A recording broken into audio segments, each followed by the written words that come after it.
Hey viewers, my name's Cara. I'm your host for Tuesdays here on the Pagan Perspective collaborative channel on YouTube, a website where people make videos. This week we are answering a question or a couple questions, discussing a topic from Shane L, who said, I'm just adjusting my light here, who said, how do you continue to grow in your practice in times that you are doubting it all? What keeps you active in a ritual when you just aren't connecting to it? And as I often do when I'm about to go record my video, I told my partner what this week's topic was, and they gave me a little mini version of how they would answer this question, which really helped me, I think, this time, because I might not have thought about a couple different angles if they hadn't said what they said. So what we talked about was essentially how this kind of depends on the context that it's in.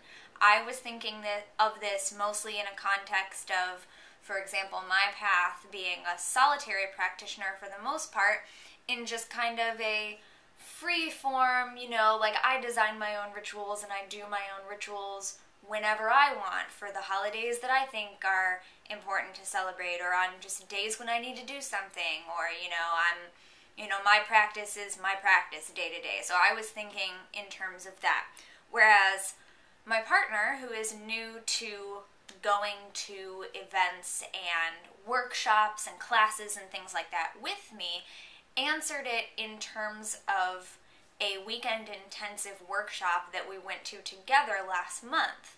And so their answer was more like, well, like we were at this workshop and there were some things that they didn't necessarily feel like they were 100% into, and they had doubts about it, and they weren't sure what they were going to get out of the situation. And so their answer was that they had to kind of drop expectations and drop those, not dropping shields to the point where you're not still protecting yourself and taking care of your own needs, because those things are very important. In the reclaiming workshops that we go to, we are encouraged to take care of ourselves and maintain our healthy boundaries. So I don't want to say dropping shields, but kind of just remaining open to the possibility, remaining open to the experience to see what there is to offer. And so that kind of bouncing off of that, I feel like in terms of things like that, where we have pretty much, we have decided that we're going to go do this work, right? When you sign up for a class, or you sign up for a workshop or whatever, even though you might not know exactly what that work is going to entail, when you sign up for a course, things like that, you don't necessarily know what the work is going to entail. You don't know if you're going to be 100% into it. You don't know if it's going to be challenging to you, but you have agreed to do it. I feel like that is a much different situation than me just thinking of like, oh, in my own day-to-day practice, if I'm having an off day, how do I feel about it? So in terms of when you've decided to do something, and then, so this also made me reread the other question, how do you remain active in ritual when you're not feeling it? That made me rethink it in terms of like, oh, what do you do when you're in the middle of a ritual? Like you are presently in the middle of a ritual that either you are conducting for yourself or that you're in with a group, and you're in the middle of it and you're not feeling it. What do you do? So yeah, talking to my partner completely changed the way that I looked at these questions. I'm going to try to answer both. So what do we here? I want to look at the wording again. How do you continue to grow in your practice in times that you're doubting it all? That, for me, this past couple of weeks has been kind of like that. Not that I was doubting my practice necessarily, but I was going through one of my valleys times one of my lows, and just dealing with a lot of self-doubt. And not so much doubting my path in my practice, but doubting myself and doubting whether things that I'm doing are worth it, whether it's worth the energy that I put out to put toward all of these things. Is it really going anywhere? Is it really doing anything? Things like that. And so I do think that openness is still the answer for me, whereas, my partner talked about remaining open to challenging yourself to maybe take a step further out of your comfort zone.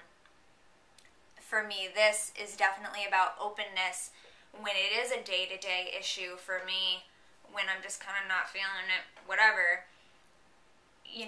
Our practice isn't just when we sit down and do ritual, and it's not just when we sit down and do a reading, and it's not just when we light a candle and meditate and things like that, but it's, for me, also all of the witchy people that I follow on social media, and it's scrolling through and seeing the wisdom and the vulnerability and the ecstasy and all of the whole spectrum of things that these other people are sharing of their experiences, and finding things that I connect with. And so even if I'm just sitting on the couch in a onesie, like snuggled up in a blanket with a hat, and just on my phone, not feeling like I want to do any work. I don't want to work on my courses. I feel like it's not worth it. What am I doing with my practice and with my life and my path? And I'm just on my phone, but then boom, all of a sudden there's something that really resonates with me and what I'm going through, and connects me back to that energetic web of all of our experiences together, and how someone else's personal experience can resonate with us so highly. And then similarly, on the days when I'm sitting in my bed with my laptop and I'm doing an exercise and I'm making a chart and I'm doing a meditation and whatever, and I have this crazy realization and deciding to post about it on social media and say whoa, hey, I came across this roadblock today, and just sharing this is a blockage, this is a tough thing for me. It's not something that I know what to do with right now, and I feel like I need to explore it more. And other people being able to reach out and say, wow, that's a really cool thing that you just realized, and thank you for sharing it, because I've been going through something similar, and maybe something I said mirrored something that they've been trying to express that they couldn't. Or recently when this happened, someone reached out to me and said, can you tell me more about that practice that you were doing, because I feel like I've been going through something similar and I'd like to know how you're dealing with it so that maybe I can give that a try. And so for me, growing in my practice, even when I'm doubting it all, is still just being open, but it's also about connecting. It's also connecting back to those things. And so maybe I don't want to design a ritual. Maybe I don't want to do readings that day. Maybe I don't want to record videos for a couple of weeks, which is what I did. I'm a few weeks behind on doing videos on my personal channel. Maybe I just don't want to do that. So instead, I dive back into my yoga practice, or instead I take more ritual baths and meditate in the bath and relax and really try to reflect on some of the issues that I've been dealing with. Because working through things and integrating things is just as much the work for me. It's just as much what I'm trying to do. And then the second question, what keeps you active in ritual when you just aren't connecting to it? So for me, if that's talking about being a solitary practitioner and deciding when I do ritual and designing my own rituals myself, not keeping to a specific schedule, I don't have to work with a coven, if I'm not feeling it, I'm going to be honest with you, because I always am, that's what I do, I don't do anything. If I'm really not feeling it, and if I just feel like my energy is not there, I don't do anything. And I am not going to lie, because I also just said I was going to be honest. That's a different way of saying the same thing. I beat myself up over that because I feel like I should still do something. But it's kind of a double-edged sword, so I beat myself up over it sometimes because oh, well, you should push through and you should do it anyway and you should just do it. But on the other hand, being gentle with myself and realizing that sometimes I'm not going to have the energy to do things, and I am trying not to should on myself, which is a phrase that means don't worry about what you should do and what expectations have been put upon you either by society or by yourself. that are unrealistic for you. And, you know, it doesn't mean I'm never going to do something. I might just be putting it off for a couple hours. I might just have to take a nap and get my energy back. Or it might mean pushing it to the next day. It might mean waiting till the weekend, you know, whatever it is. So that has been a big part of it for me, is just trying to stop beating myself up over it when I really don't feel like doing those things, and focusing on the aspects of that that are true self-care and true self-love. Because the self-care aspect might be, I need to take a break tonight and I need to not worry about creating a whole ritual right now and doing a whole thing.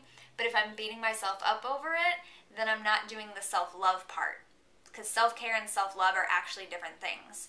They're meant to work together and they work best together. But so in that example, I would be taking care of my self-care, but I would not have the self-love portion.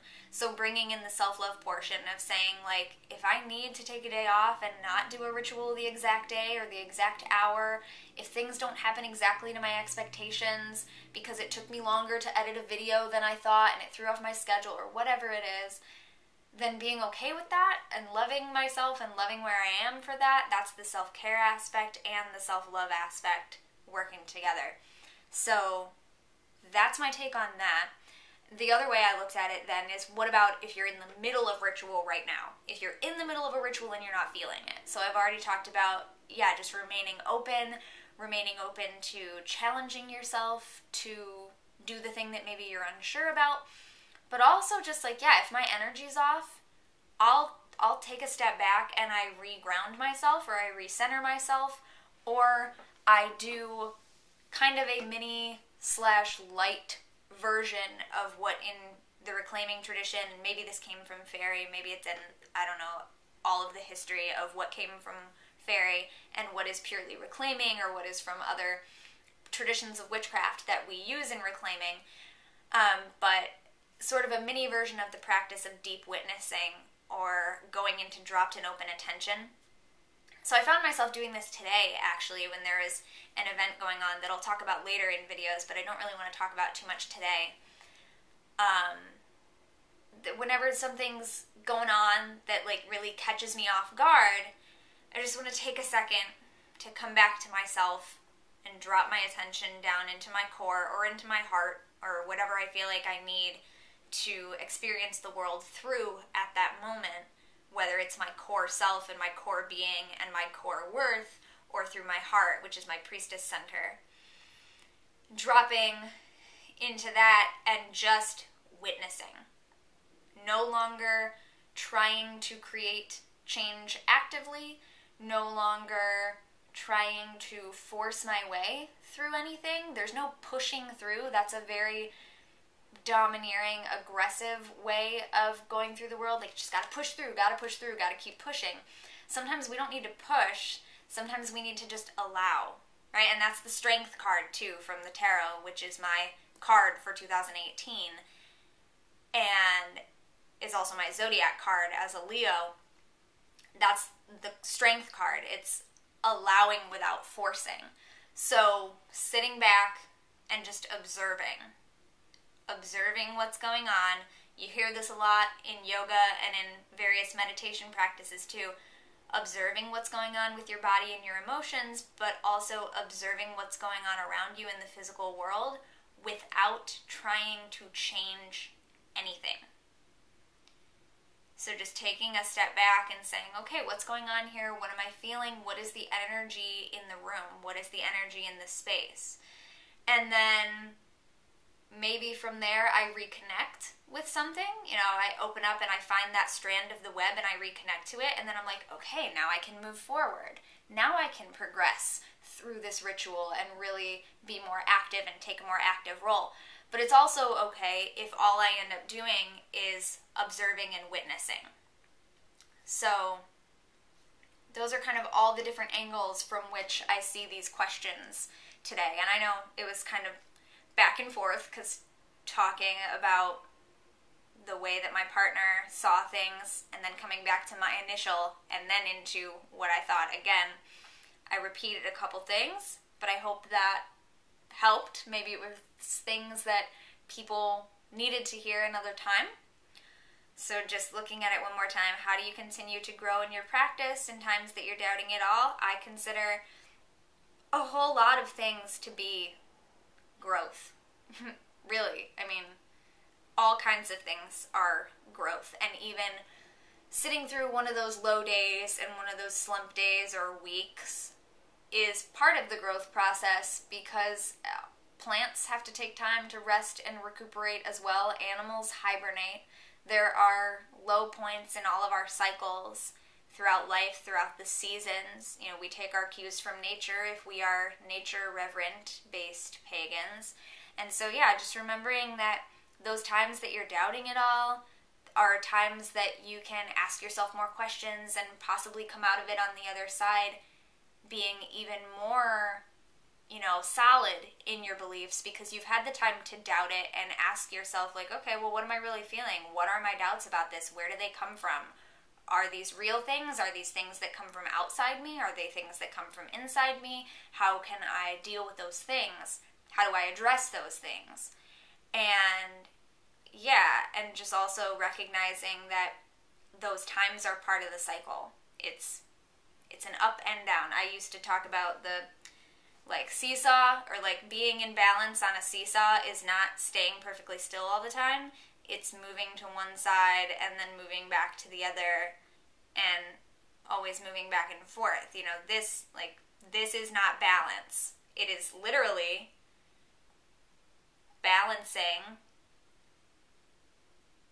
but it wavers, right? It wavers a little bit to one side, and when it goes a little bit too much that way, you have to follow it and go along. But balance is not being perfectly still, right? So yeah, I hope that helps. I'll stop talking now, just for now though, because I'll be back next week. Thank you very much for watching. Great questions, Shane. I hope that it answered your questions from one of the many angles that I took this question to. And yeah, I hope you all have a great week. I'll see you next week. Happy March. I'm so looking forward to springtime up here in the Northern Hemisphere. And yeah, I'll see you later. Thanks for watching. Don't forget to be awesome. Blessed be. And goodbye.